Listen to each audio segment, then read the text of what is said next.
Good afternoon, everyone.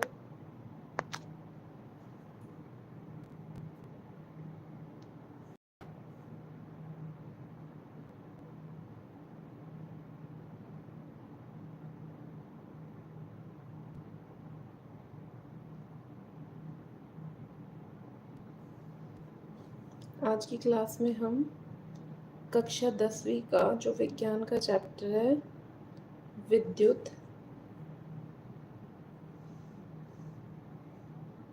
उसको discuss करेंगे। इसके हमारे 3 लेक्चर रहेंगे।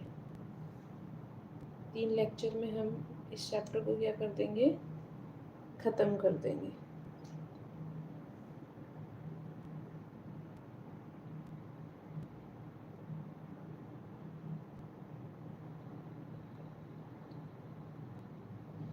ऑडियो वीडियो क्लियर है? ऑडियो वीडियो क्लियर है?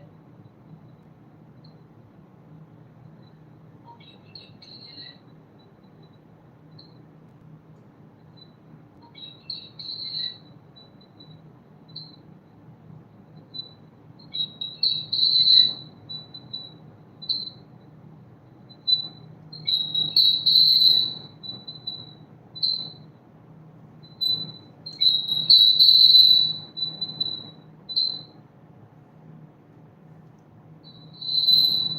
हेलो,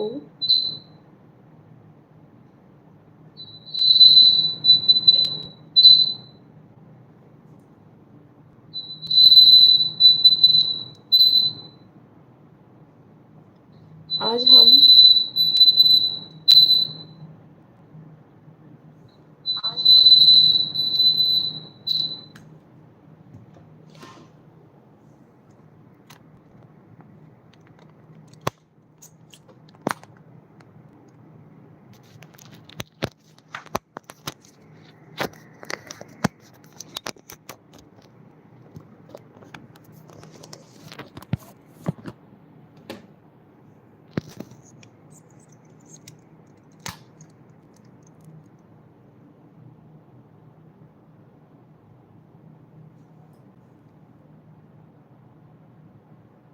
अभी एक बार चेक करो, वॉइस क्लियर है?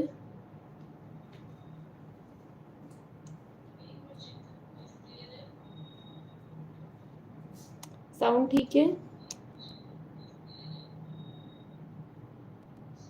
साउंड ठीक है?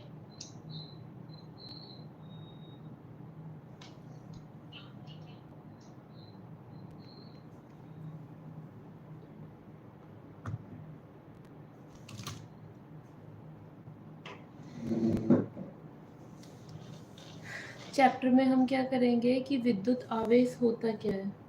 क्या करेंगे बेटा? विद्युत आवेश, आवेश होता क्या है।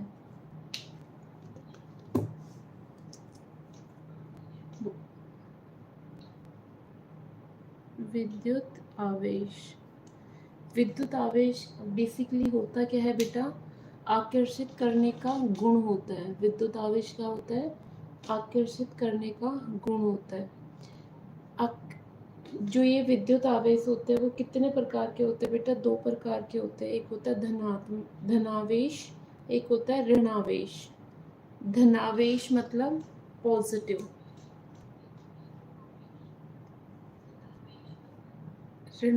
ऋणावेश मतलब बेटा नेगेटिव। ऋणावेश मतलब बेटा नेगेटिव।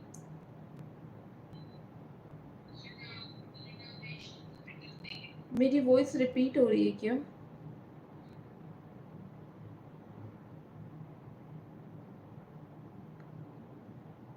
कोई मुझे बताएगा मेरी वॉइस रिपीट हो रही है?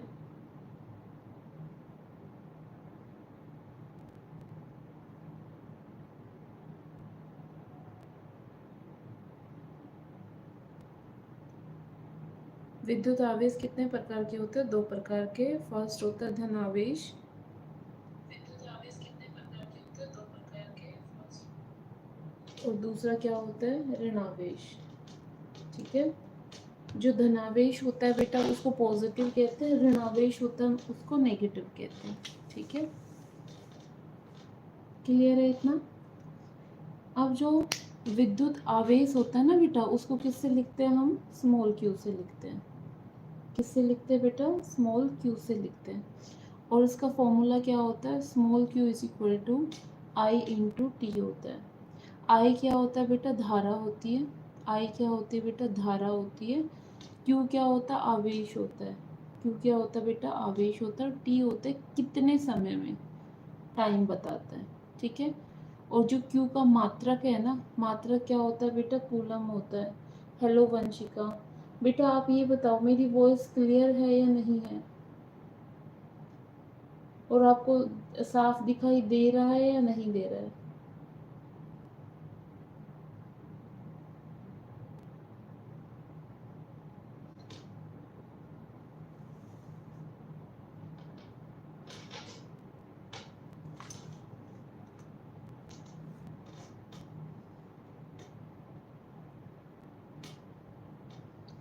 कूलम का मात्र, क्यू का मात्रक क्या होता है बेटा? कूलम होता है।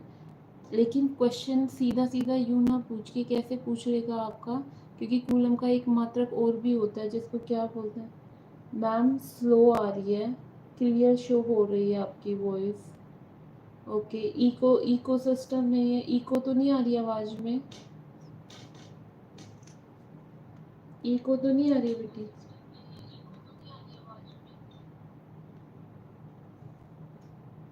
फिर ठीक है बेटी, थैंक यू वंशिका। देखो, क्यू का जो मात्रक होता है ना बेटा, एक तो होता है कूलम, दूसरा क्या होता है? Ampere second. कैसे पता चला? देखो, जो क्यू होता है ना बेटा, क्या होता है? आई इंटू टी होता है। तो आई का मात्रक क्या होता है? आई का मात्रक होता है, आई का क्या मात्रक होता है? एम्पियर होता है। और टी का जो मात्रक होता है वो क्या होता है? सेकंड होता है। तो दूसरी यूनिट क्या हो गई? क्या हो गई बेटा? Ampere second. और एम्पियर सेकंड को क्या बोला जाता है? कूलम भी बोला जाता है। क्या बोला जाता है? कूलम भी बोला जाता है। ठीक है, ठीक है। अब क्यू का एक फॉर्मूला और भी होता है जिसको क्या बोलते हैं बेटा हम? क्वांटाइजेशन ऑफ चार्ज, जो भी किसके इक्वल होता है बेटा? एन ई के इक्वल होता है। इसमें एन क्या होता है बेटा? एन होता है इलेक्ट्रॉन की संख्या होती है, और की ई होता है बेटा इलेक्ट्रॉन पे कितना आवेश होता है। तो इलेक्ट्रॉन पे कितना आवेश होता है बेटा? 1.6 इंटू 10⁻⁻19 कूलम। ठीक है, कितना आवेश होता है बेटा? 1.6 इंटू 10⁻⁻19 कूलम। ठीक है। क्वेश्चन आ जाता है कि इलेक्ट्रॉन पर कैसा और कितना आवेश होता है। तो इलेक्ट्रॉन पे कैसा आवेश होता है बेटा? ऋणात्मक आवेश होता है। कैसा आवेश होता है बेटा? ऋणात्मक आवेश होता है। और कितना आवेश होता है बेटा? 1.6 इंटू 10⁻⁻19 कूलम होता है। ठीक है। और प्रोटॉन पे कैसा आवेश होता है बेटा? प्रोटॉन पे धनात्मक आवेश होता है। और कितना होता है? तो कई बार बच्चे क्या करते हैं, इसमें तो नेगेटिव लगा देते हैं और इसमें पॉजिटिव लगा देते हैं। तो ये गलती नहीं करनी, क्योंकि आपको ये बात पता होनी चाहिए कि सिर्फ आवेश में चेंज होता है। इलेक्ट्रॉन पे आवेश होता है बेटा ऋणात्मक, और प्रोटॉन पे आवेश होता है धनात्मक। ठीक है, प्रोटॉन पे कितना आवेश होता है बेटा? धनात्मक होता है। कैसा आवेश होता है? धनात्मक होता है। लेकिन कितना होता है वो दोनों में क्या होता है बेटा? बराबर होता है। दोनों में कितना होता है? इलेक्ट्रॉन पे भी और प्रोटॉन पे भी कितना होता है? 1.6 इंटू 10⁻⁻19 कूलम होता है। क्लियर है ना?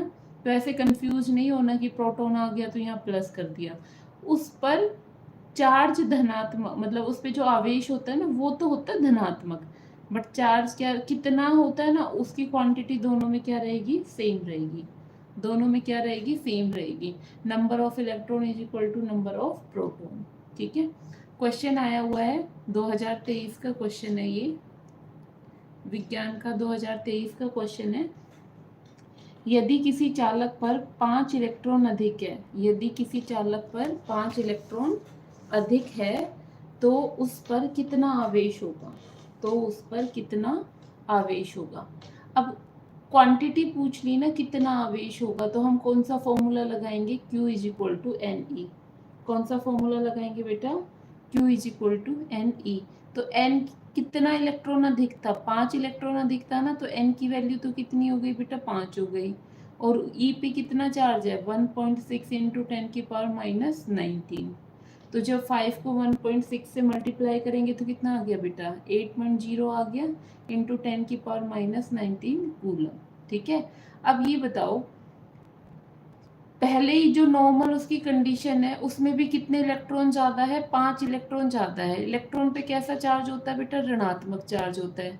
और 5 इलेक्ट्रॉन ज़्यादा है तो कितना चार्ज ज़्यादा हो गया, कौन सा चार्ज ज़्यादा हो गया, ऋणात्मक चार्ज ज़्यादा हो गया ना। तो हम क्या कहेंगे, अगर क्वेश्चन पूछ ले, इस पे तो नहीं पूछा है, इस पे तो सीधा क्या पूछा है कि आपको आवेश बताना है आपको क्या बताना है बेटा, आवेश बताना है। अगर इसी पे पूछ ले ना कितना ऋणात्मक होगा तो आप क्या कहोगे, 8 इंटू 10⁻⁻19 कूलम। ठीक है, आगे आता है विद्युत धारा क्या होती है। विद्युत धारा क्या होती है, आवेश प्रवाह की दर को क्या कहते हैं बेटा, विद्युत धारा कहते हैं। जैसे धारा क्या होती है, जो आवेश होता है ना, आवेश को हम किससे भाग कर देंगे बेटा, समय से भाग कर देंगे। कितने सेकंड में कितना आवेश गया, कितने सेकंड में कितना आवेश बह रहा है, उस दर को क्या कहेंगे, हम धारा कहेंगे। उस दर को क्या कहेंगे बेटा, धारा कहेंगे। धारा को किससे लिखते हैं बेटा, आई से लिखते हैं। आवेश को किससे लिखते हैं बेटा, क्यू से लिखते हैं। समय को किससे लिखते हैं बेटा, टी से लिखते हैं। तो इसकी दो यूनिट होगी। एक तो सीधा आप क्या बोल सकते हो, हमें पता है आवेश का जो मात्रक है वो तो क्या होता है बेटा, कूलम होता है। आवेश का जो मात्रक होता है वो क्या होता है, कूलम होता है। और टाइम का जो मात्रक होता है वो क्या होता है, सेकंड होता है। टाइम का जो मात्रक होता है वो क्या होता है बेटा, सेकंड होता है। तो या तो आप धारा का मात्रक क्या बता सकते हो, कूलम पर सेकंड। धारा का मात्रक क्या बता सकते हो बेटा, कूलम पर सेकंड। या फिर आप कौन सा बता सकते हो, एम्पियर बता सकते हो। या फिर आप कौन सा बता सकते हो, एम्पियर बता सकते हो। दोनों ही आपके माइंड में होनी चाहिए कि एक यूनिट तो क्या होती है इसकी, एम्पियर होती है, और दूसरी यूनिट क्या होती है बेटा, कूलम पर सेकंड होती है। कूलम पर सेकंड होती है।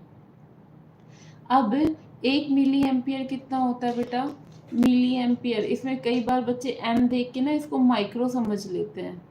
एम से क्या आएगा बेटा, मिली आएगा। मिली एम्पियर में कितने होंगे, 10⁻³ एम्पियर। 10⁻³ एम्पियर। और माइक्रो को किससे लिखोगे बेटा आप, माइक्रो को ऐसे म्यू से लिखोगे। माइक्रो को कैसे लिखोगे, ऐसे म्यू से लिखोगे। तो 1 माइक्रो एम्पियर किसके इक्वल होता है बेटा, 10⁻⁻6 एम्पियर के। कितने के इक्वल होता है बेटा, 10⁻⁻6 एम्पियर के। ठीक है, आगे आता है, आपको बताना है विद्युत धारा का मात्रक क्या होता है। आप मुझे आंसर करोगे कमेंट सेक्शन में कि विद्युत धारा का मात्रक क्या होता है। अभी हमने पढ़ा था ना, विद्युत धारा का जो मात्रक होता है वो एम्पियर भी होता है और कूलम पर सेकंड भी होता है ना। तो आप क्या बताओगे बेटा इसका आंसर, कि एम्पियर भी होता है और कूलम पर सेकंड भी होता है। कूलम पर सेकंड भी होता है।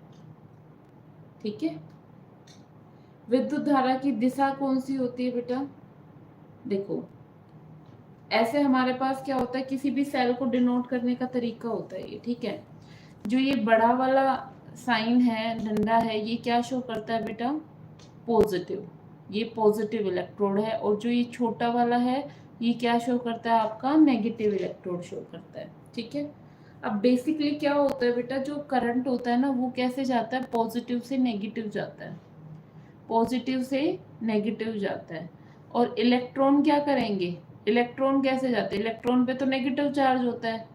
जब इलेक्ट्रॉन पे नेगेटिव चार्ज होता है तो इधर क्या है, तुम्हारा नेगेटिव चार्ज है। उस पे इलेक्ट्रॉन पे पहले ही नेगेटिव चार्ज होता है तो नेगेटिव नेगेटिव को क्या कर देगा, रिपेल कर देगा। तो इलेक्ट्रॉन की डायरेक्शन तो हो जाएगी ऐसे। इलेक्ट्रॉन की डायरेक्शन कैसे हो गई बेटा, ऐसे हो गई। और करंट कैसे बह रहा है, इसके अपोजिट बह रहा है। करंट ऐसे बह रहा है पॉजिटिव से नेगेटिव। तो आप क्या कहोगे, विद्युत धारा की जो दिशा होती है ना बेटा, जो फ्री इलेक्ट्रॉन होते हैं, फ्री इलेक्ट्रॉन पे कैसा चार्ज होता है बेटा, नेगेटिव चार्ज होता है। फ्री इलेक्ट्रॉन को क्या कह रहे हैं हम, मुक्त इलेक्ट्रॉन कह रहे हैं। फ्री इलेक्ट्रॉन को क्या कह रहे हैं हम, मुक्त इलेक्ट्रॉन कह रहे हैं। मुक्त इलेक्ट्रॉन का जो प्रवाह है ना, उसकी विपरीत दिशा में क्या बहेगा, तुम्हारा विद्युत धारा बहेगा। उसके विपरीत दिशा में क्या बहेगा बेटा, विद्युत धारा बहेगा। उसके विपरीत दिशा में क्या बहेगा बेटा? विद्युत धारा बहेगा। ठीक है। अब आगे जो ये टॉपिक आ रहा है, थोड़ा इम्पोर्टेंट टॉपिक है, थोड़ा ध्यान से देखना। विद्युत वैभव क्या होता है? जैसे हमारे पास ये दो पॉइंट है, जो ये पॉइंट है ये कहाँ पे है? अनंत पे है। कहाँ पे है बेटा? अनंत पे है। अनंत पे क्या रखा हुआ है? आपका एकांक रखा हुआ है। एकांक मतलब 1 कूलम चार्ज। और 1 कूलम चार्ज भी कैसा है बेटा? धनावेश है। धन आवेश है उसके ऊपर। 1 कूलम के ऊपर क्या है बेटा? धन आवेश है। ठीक है। अनंत पे रखा हुआ है, तो क्या करेंगे? अनंत से इस एकांक धनावेश को जब हम उठा के लाएंगे तो हमें क्या करना पड़ेगा बेटा? कुछ ना कुछ कार्य करना पड़ेगा। और उस कार्य को क्या कहेंगे हम? कार्य कब करना पड़ेगा? हमें अनंत से एकांक धनावेश उठा के लाने में। और उठा के लाके हमने कहाँ पे रख दिया? ए पॉइंट पे रख दिया। जब हमने ए पॉइंट पे रखा तो क्या हुआ बेटा? कुछ कार्य करना पड़ा। उस कार्य को क्या कहा जाता है? विद्युत विभव कहा जाता है। क्या कहा जाता है बेटा? विद्युत विभव कहा जाता है। क्या कहा जाता है बेटा? विद्युत विभव कहा जाता है। क्लियर है? तो आप लिखोगे एकांक धनावेश को अनंत से, एकांक धनावेश को अनंत से किसी विद्युत क्षेत्र, ये कहाँ पे रखा हुआ है बेटा? विद्युत क्षेत्र में रखा हुआ है। किसी विद्युत क्षेत्र में स्थित, विद्युत क्षेत्र में स्थित बिंदु तक लाने में, बिंदु तक लाने में किया गया कार्य क्या कहलाता है बेटा? आपका विद्युत वैभव कहलाता है। और इसे किससे लिखा जाता है बेटा? कैपिटल वी से लिखा जाता है। फिर से देखो, यहाँ पे क्या है बेटा? आपका एक विद्युत क्षेत्र है। यहाँ पे अनंत पे एकांक, एकांक मतलब 1 कूलम चार्ज। 1 कूलम चार्ज पे कैसा है हमारा? धन आवेश है। कैसा आवेश है बेटा? धन आवेश है। जब एकांक धनावेश को अनंत से उठा के किसी एक पॉइंट पे लाने पे जो भी कार्य किया जाता है उसको क्या कहते हैं? गुड आफ्टरनून बेटा प्रोमिला, गुड आफ्टरनून। मुझे पता है आप बहुत परेशान हो रहे हो, आपकी क्लास नहीं हो पा रही। I am sorry for that बेटा। लेकिन एक्चुअली क्या है कि आपका जो कंटेंट रेडी करना है ना, उसमें थोड़ा टाइम लग रहा है। बेटा मेरी बात सुनो आप, आपका जो कंटेंट रेडी करना है ना प्रोमिला, उसमें मुझे थोड़ा टाइम लग रहा है। क्योंकि मैं अभी 9th-10th का ही कवर करने की सोच रही थी, बट क्योंकि बहुत सारे बच्चे आते हैं वो सीरियस नहीं होते हैं, तो थोड़ा मैं भी ऐसे ही कर देती हूँ कि चलो ठीक है। लेकिन आप सीरियस हो बेटा। आप मुझे ये बताओ कि आपका कौन सा चैप्टर क्लियर है और कहाँ से स्टार्ट करना है, क्योंकि आपका कंटेंट रेडी करने में ना मुझे आप बस थोड़ा सा टाइम दे दो, उसके बाद मैं रेगुलर करा दूंगी।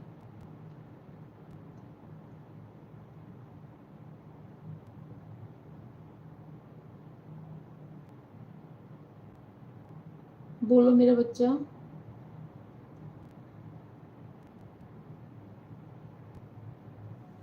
इसको क्या कहते हैं बेटा? विद्युत वैभव कहलाता है। इसे कैपिटल वी से लिखा गया है। लेकिन प्रोमिला, आज मैं आपके ना एक काम करूंगी, इसी क्लास के बीच में अभी ये मैं करा देती हूँ। फिर 2:30 के आसपास है ना, जो उस दिन हम न्यूमेरिकल कर रहे थे, उसमें 4 से 5 न्यूमेरिकल और करेंगे। ठीक है।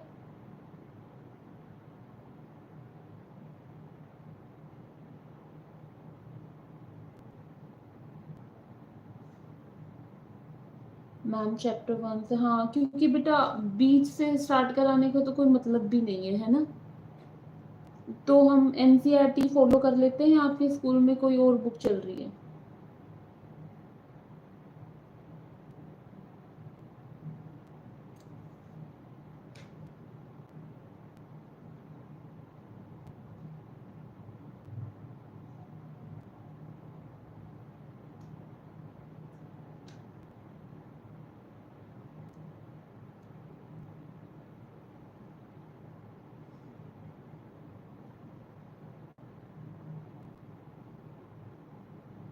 एनसीईआरटी लग रही है।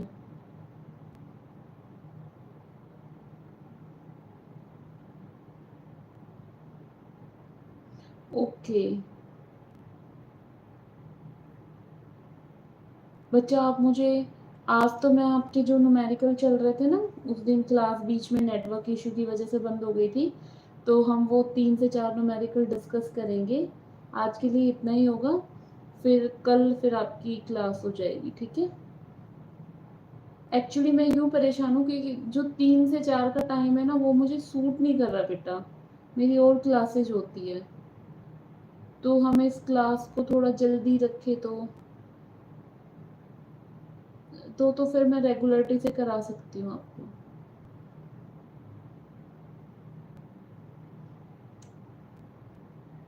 हाँ वो मैं करा दूंगी मेरे बच्चा, वो मैं करा दूंगी, एनसीईआरटी से ही करा दूंगी। लेकिन मैं ये बोल रही हूँ जो 3 से 4 वाला टाइम है ना, वो मुझे थोड़ा सूट कम कर रहा है।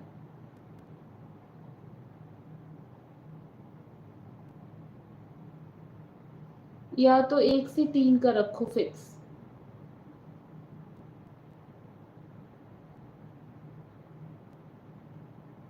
ये टाइम मेरे लिए सुटेबल होता है।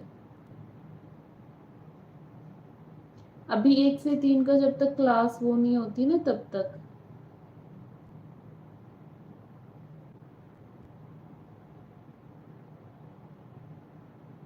हाँ ठीक है बेटा, है ना। अभी जब तक आपके स्कूल नहीं लगते, जब से हम 1 से 3 करेंगे, है ना, फिर जब आपकी क्लास स्टार्ट हो जाएगी, फिर भले ही आप आते होमवर्क कर लेना, फिर हम भले ही नाइट में ले लेंगे, 9 to 10 ले लेंगे, है ना, ये ठीक है।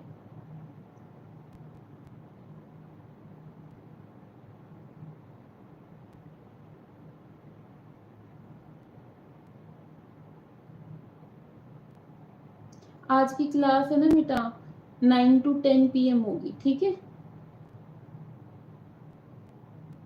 ठीक है ये टाइम, आज की क्लास तो 9 to 10 होगी, फिर कल से दिन में आपकी क्लास 1 से 3 बजे तक होगी, ठीक है बेटी।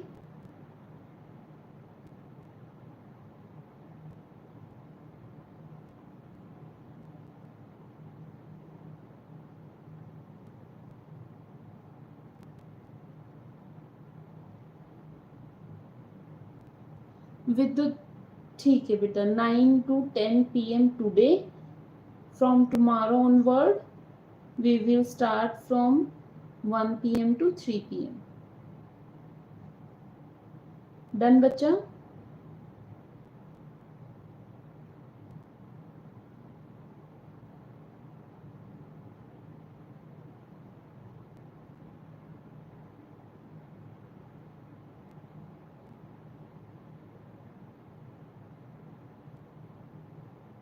Okay okay Promila, thank you so much, thank you so much बेटा।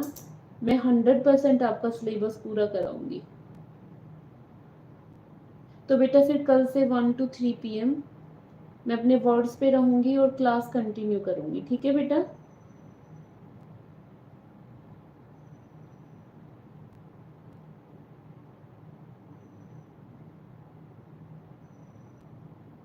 थैंक्स टू यू ऑल्सो बेटा, टेक केयर, बाय। तो बेटा विद्युत वैभव समझ आ गया ना आपको। एकांक धनावेश को अनंत से उठा के लाने में जो कार्य करना पड़ता है, उस उस कार्य को क्या कहते हैं बेटा, हम विद्युत वैभव कहते हैं। क्या कहते हैं बेटा, विद्युत वैभव कहते हैं।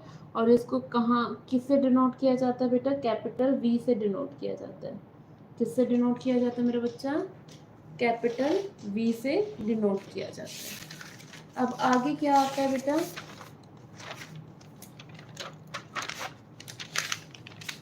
आगे आता है एक न्यूमेरिकल, कहता है 2.5 कूलम वाले एक विद्युत आवेश को अनंत से किसी एक बिंदु तक ले जाने में 25 जूल। नमस्ते मैडम जी, नमस्ते विक्रम जी, आप क्लास 10th की मैथ भी पढ़ाया करें प्लीज।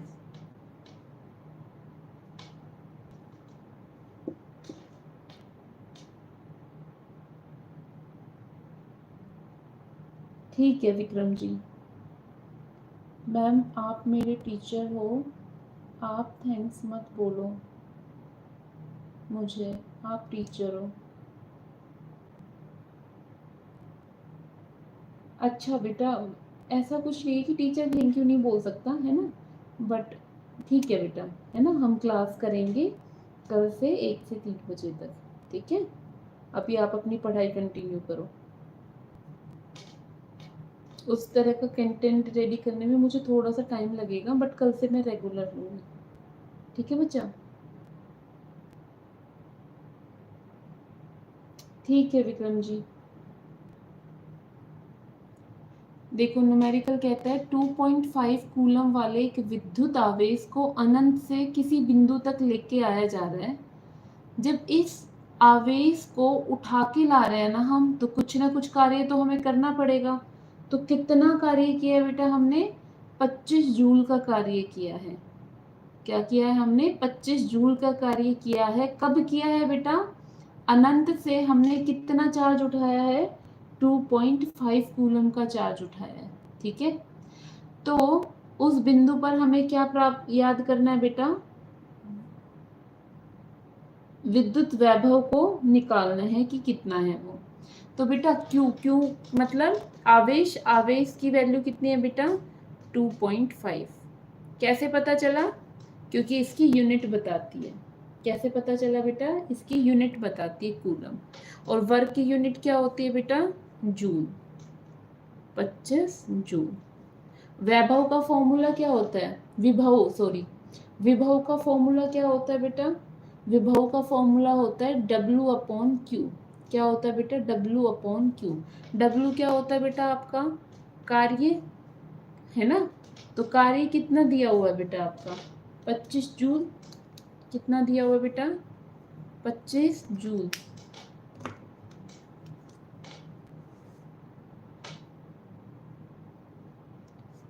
और ये कितना दिया हुआ बेटा? 2.5। मतलब जब 2.5 इसका ये हटाएंगे तो ऊपर 0, और यहाँ पे ये आ गया, तो कितना आ गया बेटा आपका? ये 10 वोल्ट आ गया। कितना आ गया बेटा? 10 वोल्ट आ गया, ठीक है। तो आपका विभव कितना आ गया बेटा? 10 वोल्ट आ गया, ठीक है। अब नेक्स्ट देखो बेटा, विभवांतर। विभवांतर और विभव में सिर्फ और सिर्फ एक ही डिफरेंस होता है, जो कि क्या होता है बेटा? क्या होता है बेटा? उसमें एक पॉइंट से दूसरे पॉइंट तक ला रहे थे तो कुछ कार्य करना पड़ा, तो उसमें एक पॉइंट फिक्स था जो कि था अनंत। जो कि क्या था बेटा? अनंत था, ठीक है। लेकिन इसमें क्या होगा आपका? दोनों क्या होंगे? कुछ ना कुछ पॉइंट्स होंगे, इसमें अनंत नहीं होगा। जब अनंत होगा तो वो कहलाएगा विभव। जब 2 पॉइंट गिवन हो गए वो क्या कहलाएगा? विभवांतर। मतलब विभव, विभव का अंतर, विभवांतर, ठीक है ना। तो कहता है एकांक धनावेश को विद्युत क्षेत्र में स्थित एक बिंदु से दूसरे बिंदु तक लाने में किया गया कार्य। ये यहाँ पे क्या है आपका? विद्युत क्षेत्र है। क्या है बेटा? विद्युत क्षेत्र है। विद्युत क्षेत्र में 2 पॉइंट क्या है आपके? स्थित है। विद्युत क्षेत्र में क्या है? 2 पॉइंट स्थित है आपके। अब एक पॉइंट पे क्या रखा हुआ है आपका? एकांक धनावेश रखा हुआ है। क्या रखा हुआ है? एकांक धनावेश रखा हुआ है। एकांक धनावेश को बी पॉइंट से उठा के जब मैं ए पॉइंट पे रखूंगी तो मुझे क्या करना पड़ेगा? कुछ कार्य करना पड़ेगा। उसी को क्या कहते हैं हम? विभवांतर कहते हैं। क्या कहते हैं बेटा? विभवांतर कहते हैं, ठीक है। अब ये यहाँ से यहाँ आया, अंतर को कैसे निकाला जाता है? अंतर को निकाला जाता है अंतिम में से क्या माइनस कर देंगे हम? पहला माइनस कर देंगे। तो B से जब मैं A पे लेके आई तो अंतिम वाला विभव कौन सा हुआ? A हुआ। तो A में से क्या माइनस कर दिया हमने? B माइनस कर दिया। A में से क्या माइनस कर दिया? B माइनस कर दिया, ठीक है। जो कि क्या होता है? W/Q। क्या होता है बेटा? W/Q होता है, ठीक है। यहाँ तक क्लियर है? यहाँ तक क्लियर है? यहाँ तक क्लियर है तो आप नेक्स्ट न्यूमेरिकल देखो। न्यूमेरिकल कहता है 5 कूलम वाले एक विद्युत क्षेत्र को 5 कूलम वाले एक विद्युत आवेश को एक बिंदु से दूसरे बिंदु तक ले जाने में एक बिंदु से दूसरे बिंदु तक ले जाने में 25 जूल का कार्य करना पड़ता है। कितना कार्य करना पड़ता है? 25 जूल का कार्य करना पड़ता है।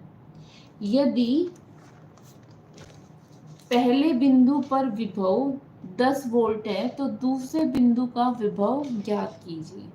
अब ये विभवांतर वाला क्वेश्चन है। विभवांतर को कैसे निकाला जाता है? a minus b. आप इसको कैंसिल कर दो।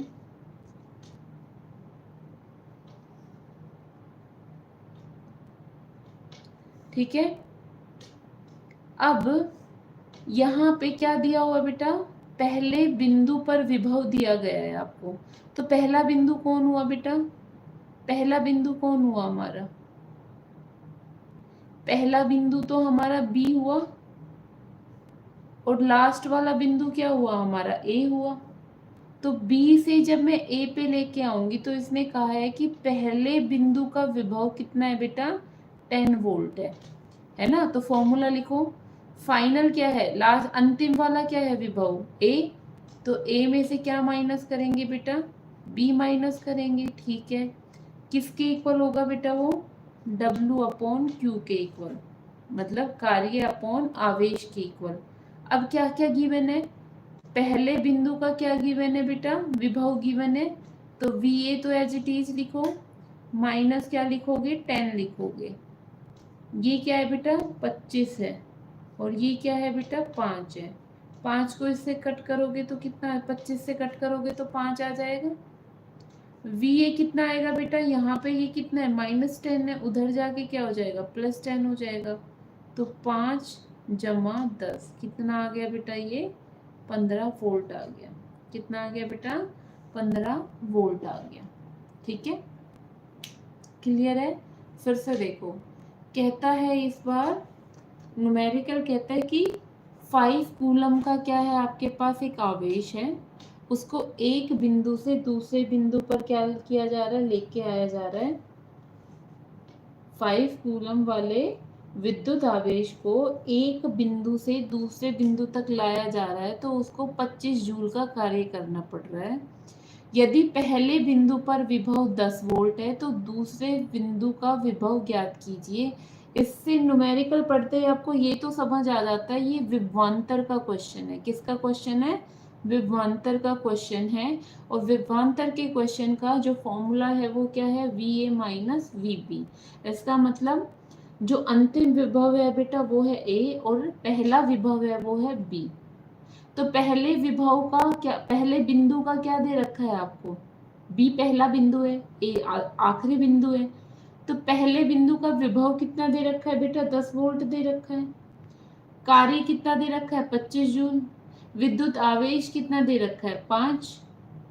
5 कूलम दे रखा है। 5 से 25 को कट करेंगे तो कितना आ जाएगा बेटा? 5 आ जाएगा। -10 है, इधर आगे क्या हो जाएगा बेटा? +10 हो जाएगा। तो कितना आ गया बेटा? ये 15 वोल्ट आ गया। विभवांतर कितना आया बेटा? 15 वोल्ट आ गया। ठीक है, कहता है विभवांतर नापने वाले यंत्र को क्या कहा जाता है? विभवांतर नापने वाले यंत्र को क्या कहा जाता है? वोल्टमीटर। क्या कहा जाता है? वोल्टमीटर।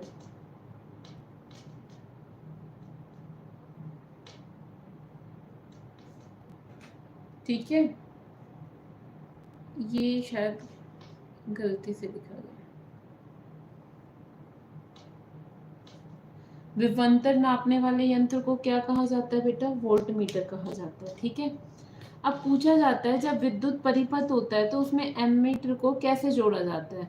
तो श्रेणी क्रम में एमीटर को हमेशा विद्युत परिपथ में जोड़ा जाता है। जो हमारे घरों में लगा हुआ है ना करंट, उसको कैसे जोड़ा जाता है? कैसे जोड़ा जाता है बेटा? समानांतर श्रेणी में जोड़ा जाता है।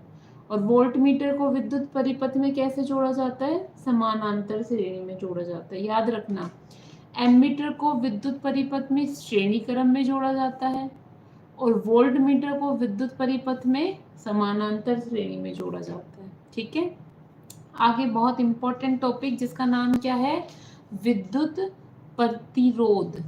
विद्युत प्रतिरोध मतलब बेटा इलेक्ट्रिकल रेजिस्टेंस। इलेक्ट्रिकल रेजिस्टेंस मतलब रेजिस्टेंस एक तरह से क्या होता है बेटा, ठहराव होता है। क्या होता है बेटा, ठहराव होता है। तो किसी चालक का वह गुण जो उससे विद्युत धारा के बहने का विरोध करे। क्या करे बेटा, जैसे चालक का वह गुण जो उससे विद्युत धारा के बहने का क्या करे बेटा, विरोध करे। जैसे देखो, कोई भी हमारे पास कंडक्टर है, कंडक्टर में क्या हो रहा है बेटा, धारा आराम से बह रही है। क्या हो रही है बेटा, धारा आराम से बह रही है।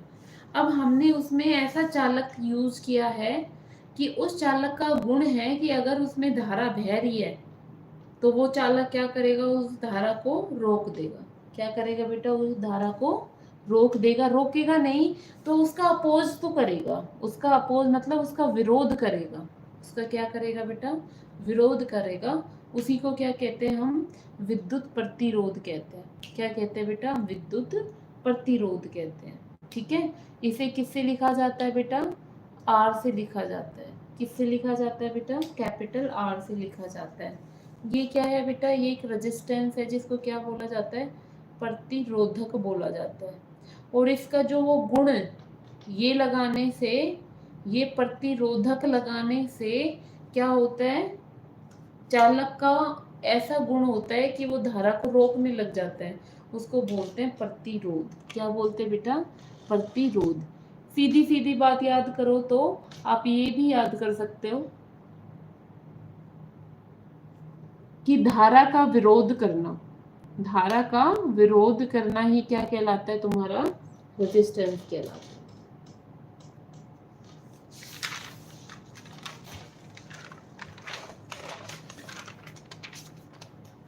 ठीक है बेटा, आर किसके इक्वल होता है बेटा, V अपॉन आई। आर क्या होता है आपका, V अपॉन आई। ठीक है, वैसे तो इसका अगर आप सीधे से मात्रक याद करो तो आप ओम, क्या होता है बेटा, ओम होता है ना।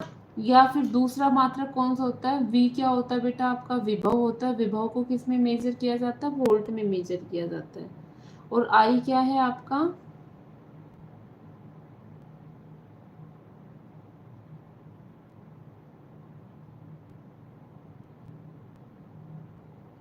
आई क्या है बेटा आपका, धारा है ना। तो धारा को किस में मेजर किया जाएगा, एम्पियर में, एम्पियर मीटर में, है ना। तो वोल्ट पर एम्पियर क्या आएगा बेटा, वोल्ट पर एम्पियर। ठीक है, विद्युत प्रतिरोध को प्रभावित करने वाले कारक कौन कौन से होते हैं बेटा, ये बहुत इंपॉर्टेंट टॉपिक है और यहाँ से क्वेश्चन आता भी है। विद्युत प्रतिरोध को प्रभावित करने वाले कारक कौन कौन से हैं। किसी चालक का प्रतिरोध निम्न कारकों पर निर्भर करता है। लंबाई पे निर्भर करता है बेटा। अब देखो, एक कंडक्टर आपका इस लेंथ का है और अब जैसे इस लेंथ का कंडक्टर है तो उसमें क्या होगा, इतने ही नंबर ऑफ फ्री इलेक्ट्रॉन होंगे, है ना। इतने ही नंबर फ्री इलेक्ट्रॉन होंगे तो इतना ही उनमें टकराव होगा। जितना उसमें टकराव होगा उतना ही उसमें क्या होगा, रेजिस्टेंस होगा। रेजिस्टेंस मतलब प्रतिरोध होगा, है ना। अब तुमने क्या किया बेटा, अब तुमने जो कंडक्टर की लंबाई है वो इतनी ना रख के कितनी कर दी, इतनी कर दी। अब अगर उसकी लंबाई ज्यादा है तो उसमें नंबर ऑफ इलेक्ट्रॉन ज्यादा होंगे। नंबर ऑफ इलेक्ट्रॉन ज्यादा बहेंगे तो टकराव भी ज्यादा होगा। टकराव ज्यादा होगा तो तो धारा का विरोध भी ज्यादा होगा। और धारा का विरोध ज्यादा हुआ, इसी वजह से हमने क्या कहा है कि जो प्रतिरोध होता है ना, चालक का प्रतिरोध, वो लंबाई पे कैसे डिपेंड करता है, समानुपाती। जितनी लंबाई ज्यादा उतना भी प्रतिरोध ज्यादा, जितनी लंबाई ज्यादा उतना ही प्रतिरोध ज्यादा। दूसरा होगा आपका क्षेत्रफल। अब क्षेत्रफल और अनुप्रस्थ काट का क्षेत्रफल, है ना। इस बात का मतलब आपको पता होना चाहिए। देखो अनुप्रस्थ काट का जो क्षेत्रफल होता है वो क्या होता है, जैसे मेरे पास ये शेप है ना, अगर मैं इस तरीके से, जो ये शेप है ना, इस तरीके से इस कैप को काटूंगी तो मुझे फिर से एक कैप मिल जाएगी, है ना। तो सिर्फ जो ये एरिया होता है ना, ये एरिया ये क्या कहलाता है तुम्हारा, अनुप्रस्थ काट का क्षेत्रफल कहलाता है। क्या कहलाता है, अनुप्रस्थ काट का क्षेत्रफल कहलाता है। और ये प्रतिरोध के क्या होता है बेटा, इनवर्सली प्रोपोर्शनल होता है। कैसे होता है, इनवर्सली प्रोपोर्शनल। जैसे समानुपाती में तो क्या होता है, अगर लंबाई ज्यादा तो प्रतिरोध भी ज्यादा, लेकिन इसमें क्या होगा बेटा, इसमें अनुप्रस्थ काट का क्षेत्रफल अगर ज्यादा हुआ तो रेजिस्टेंस, प्रतिरोध क्या हो जाएगा, कम हो जाएगा। और अगर एरिया जो क्षेत्रफल है ना ये कम हुआ तो प्रतिरोध क्या हो जाएगा, ज्यादा हो जाएगा। प्रतिरोध क्या हो जाएगा बेटा, ज्यादा हो जाएगा। पदार्थ की प्रकृति पर, जैसे कौन सा अच्छा सुचालक है ना, जैसे चांदी बहुत अच्छा सुचालक है ना, कॉपर बहुत अच्छा सुचालक है। तो अगर ऐसा है तो हम चांदी को यूज क्यों नहीं करते जब वो इतनी बेस्ट सुचालक है, सबसे अच्छी सुचालक है। वो रीजन ये होता है क्योंकि जो चांदी है उसके रेट बहुत ज्यादा, सॉरी, जो चांदी है उसके रेट क्या है बेटा, बहुत ज्यादा होते हैं, है ना। तो वो बेस्ट कंडक्टर होने के बाद भी हम उसको क्या नहीं कर पा रहे, यूज नहीं कर पा रहे। तो आप मतलब जैसे देखो, अगर हमारे पास कोई भी एक कंडक्टर है, कंडक्टर में जो इलेक्ट्रॉन बह रहे हैं अभी नॉर्मल स्पीड से बह रहे हैं बेटा, फिर हमने क्या किया बेटा, ताप बढ़ा दिया, ताप बढ़ाया, ताप बढ़ाने से क्या होगा, जो फ्री इलेक्ट्रॉन जिस स्पीड से घूम रहे हैं उससे ज्यादा स्पीड से घूमेंगे, उससे ज्यादा स्पीड से घूमेंगे तो टकराव भी ज्यादा होगा, और टकराव ज्यादा होगा तो प्रतिरोध भी बढ़ जाएगा। इसी वजह से क्या कहा जाता है कि ताप बढ़ाने पर प्रतिरोध भी क्या हो जाता है, बढ़ जाता है। ताप बढ़ाने से क्या होता है, प्रतिरोध भी बढ़ जाता है। अब क्वेश्चन क्या है बेटा, आगे क्वेश्चन है किसी चालक का प्रतिरोध निम्न कारकों पर निर्भर करता है। आप बताओ, अभी ऊपर मैंने क्वेश्चन कराया, पहला किस पे निर्भर करता है बेटा, लंबाई पर, दूसरा अनुप्रस्थ काट का क्षेत्रफल, तीसरा पदार्थ की प्रकृति पर, और फोर्थ क्या है बेटा, ताप पर। ये चारों आपको लिख के आने, ठीक है। आगे आता है विशिष्ट प्रतिरोध, मतलब स्पेसिफिक रेजिस्टेंस।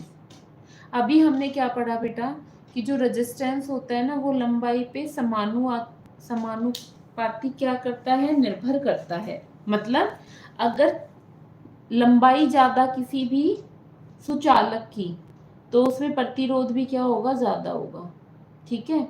और अनुप्रस्थ काट का क्षेत्रफल अगर ज्यादा हुआ तो प्रतिरोध क्या हो जाएगा, कम हो जाएगा। ऐसे दो समीकरण बनाई जिसके रिजल्ट हमने ऊपर वाले क्वेश्चन से लिए हैं, ठीक है, ऊपर वाले क्वेश्चन से लिए हैं ना। आर क्या होगा, डायरेक्टली प्रोपोर्शनल एल होगा, और इनवर्सली प्रोपोर्शनल आर होगा। जब हम इन दोनों समीकरण को क्या करेंगे बेटा, कंबाइन करेंगे तो हमें क्या मिलेगी, r directly proportional l by a, r directly proportional l by a हो जाएगा, ठीक है। जब मैं ये डायरेक्टली का साइन हटाऊंगी ना बेटा तो एक कांस्टेंट आएगा जिसको क्या बोला जाता है, रो बोला जाता है। क्या बोला जाता है बेटा, रो बोला जाता है। तो जो ये कांस्टेंट होता है ना उसी का नाम क्या है, स्पेसिफिक रेजिस्टेंस है।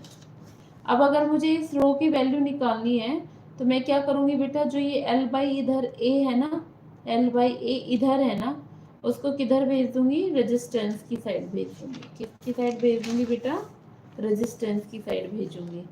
तो एल बाई ए था ना, दूसरी साइड में जाके क्या हो जाएगा बेटा, वो ऊपर ए आ जाएगा आपका और नीचे क्या आ जाएगा, एल आ जाएगा। ऊपर ए आ जाएगा और नीचे क्या आ जाएगा बेटा, एल आ जाएगा। क्लियर है। अब कहते हैं यदि एल क्या हो, 1 मीटर हो, एल क्या हो, 1 मीटर हो, और एरिया क्या हो, 1 मीटर स्क्वायर हो। एरिया क्या हो बेटा, 1 मीटर स्क्वायर हो। तो ये भी 1 हो गया, ये भी 1 हो गया, तो रो किसके इक्वल आ गया बेटा आपका, रो किसके इक्वल आ गया बेटा, आपका आर के इक्वल आ गया है ना। तो मैंने यही लिखा है कि यदि एल क्या हो आपका 1 मीटर हो और एरिया क्या हो बेटा 1 मीटर स्क्वायर हो, तो ए की जगह भी 1 लिख दो, एल की जगह भी 1 लिख दो। तो रो किसके इक्वल आ गया बेटा, आर के इक्वल। मतलब किसी चालक तार का, मतलब किसी चालक तार की जो लंबाई है 1 मीटर ली जाए और उसका अनुप्रस्थ काट का क्षेत्रफल 1 मीटर स्क्वायर लिया जाए, तो जो प्रतिरोध है ना, जो प्रतिरोध है वो किसके इक्वल आ जाएगा बेटा, विशिष्ट प्रतिरोध के इक्वल आ जाएगा। और वही क्या होता है आपका विशिष्ट प्रतिरोध कहलाता है। वही क्या कहलाता है बेटा, आपका विशिष्ट प्रतिरोध कहलाता है ना। अब देखो, अगर मुझे इस रो का मात्रक निकालना है तो मैं कैसे निकालूंगी। देखो इधर देखो, फॉर्मूला फॉर्मूला क्या है, rho is equal to r a by l. R क्या है बेटा, रेजिस्टेंस है। रेजिस्टेंस का मात्रक कितना होता है, ओम होता है। ठीक है। एरिया का मात्रक क्या होता है, मीटर स्क्वायर होता है। और लेंथ का मात्रक क्या होता है, मीटर होता है। 1 मीटर से मीटर स्क्वायर की 1 पावर चली जाएगी, तो क्या बच जाएगा आपके पास, रो मीटर बच जाएगा। क्या बच जाएगा बेटा, रो मीटर बच जाएगा। फिर से देखो, रेजिस्टेंस की यूनिट क्या होती है बेटा, ओम होती है। एरिया की यूनिट क्या होती है, मीटर स्क्वायर होती है। लेंथ की यूनिट क्या होती है, मीटर होती है। 1 मीटर से 1 मीटर कैंसिल, तो आपकी यूनिट क्या आई बेटा, ओम मीटर आई। क्या आई बेटा, ओम मीटर आई। क्लियर है। परिपथ में प्रतिरोधक का संकेत होता है, रेजिस्टेंस को ऐसे डिनोट करते हैं। अभी जो विद्युत परिपथ हम आगे बहुत सारे यूज होंगे श्रेणी क्रम में, समानांतर क्रम में, तो उसमें बहुत सारे अवयव के प्रतीक का यूज करेंगे, तो हम उसके लिए पहले से ही पता लगाते हैं। सेल को हम कैसे डिफाइन करते हैं बेटा, एक पॉजिटिव लेते हैं, एक नेगेटिव लेते हैं। ठीक है। पॉजिटिव इलेक्ट्रोड थोड़ा बड़ा रखते हैं और नेगेटिव इलेक्ट्रोड थोड़ा छोटा रखते हैं। अब जब हम कॉम्बिनेशन ऑफ सेल कर देते हैं ना, क्या कर देते हैं बेटा, कॉम्बिनेशन ऑफ सेल कर देते हैं, तो क्या बन जाती है, वो बैटरी बन जाती है। क्या बन जाती है बेटा, बैटरी बन जाती है। कुंजी भी दो तरह की होती है बेटा, एक बंद कुंजी होती है, एक खुली कुंजी रहती है। बंद कुंजी मतलब जब धारा का क्या हो, फ्लो होता रहे। धारा का क्या होता रहे बेटा, फ्लो होता रहे। स्विच है, स्विच बंद है, तो क्या हो रहा है, धारा बह रही है, मतलब स्विच ऑन है। स्विच क्या है आपका, ऑन है, तो इसका मतलब क्या है, करंट बह रहा है। और अगर स्विच क्या कर दूं मैं, खोल दूं, ओपन कर दूं, बंद कर दूं, तो धारा मतलब नहीं बह रही। जब धारा नहीं बह रही होती है उसको इस साइन से लिखते हैं बेटा, और जब धारा बह रही होती है उसको हम इस साइन से लिखते हैं। बल्ब को हम ऐसे डिनोट करते हैं बेटा, प्रतिरोध को ऐसे डिनोट करते हैं, कुंडली को ऐसे डिनोट करते हैं बेटा। धारा नियंत्रक को आप ऐसे भी डिनोट कर सकते हो, ऐसे भी कर सकते हो और ऐसे भी कर सकते हो। तीनों जो सिंबल है वो आपके तीनों के तीनों सही सिंबल है। ठीक है। ऐसे कंफ्यूज मत होना कि भाई मैंने तो यही याद कर रखा है, यही है, अगर ये आ गया तो गलत है। नहीं, ये भी बुक में गिवन है, इनका मतलब भी यही होता है। सिंपल ये तो क्या बताता है, प्रतिरोध बताता है, और जो एरो होती है वो ये बताती है कि धारा को किस में किया हुआ है, नियंत्रण में किया हुआ है। धारा को किस में किया हुआ बेटा, नियंत्रण में किया हुआ है। ठीक है। अब आगे क्या होता है बेटा, आपके 3 और बचते हैं अवयव। वोल्ट मीटर को V से लिखेंगे बेटा, एमीटर को A से लिखेंगे और गैल्वेनोमीटर को कैपिटल G से लिखेंगे। ठीक है। ओम्स लो क्या होता है बेटा, ओम्स ने ये नियम दिया था कि यदि कोई भी हम तार ले लें, उसका ताप और तार की लंबाई और क्षेत्रफल, सभी स्थिति को अगर कांस्टेंट कर दिया जाए, नियत रख दिया जाए, तो चालक की जो सिरों के बीच में उत्पन्न विभवांतर है ना, उसमें जो धारा प्रवाहित हो रही है आई, उसका जो अनुपात है वो भी क्या रहेगा, नियत रहेगा, जिसे क्या कहते हैं बेटा, प्रतिरोध कहते हैं।